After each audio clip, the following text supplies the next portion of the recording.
How to merge any object in Pixel app. Pixel app में आप कोई भी चीज़ मर्ज किस तरह कर सकते हैं। तो यहाँ पे मैं एक शेप लेती हूँ, उसके बाद शेप्स के ऑप्शन पे जाके मैं एक और शेप ले लेती हूँ और उसका जो कलर है वो इस दफ़ा रखती हूँ ब्लैक।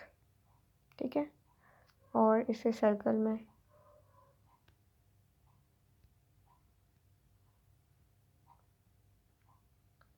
इस तरह से मर्ज इसलिए दो चीज़ों को किया जाता है कि जो भी आप एडिटिंग कर रहे हैं उसमें ये बार बार इसके एंगल्स चेंज ना हो और ये एक चीज़ बन जाए। ठीक है, अब लेयर्स के ऑप्शन पे यहाँ पे आप ऊपर देखेंगे 3 डॉट्स का ऑप्शन है और उसके नीचे है लेयर्स का ऑप्शन, उस पर क्लिक करेंगे।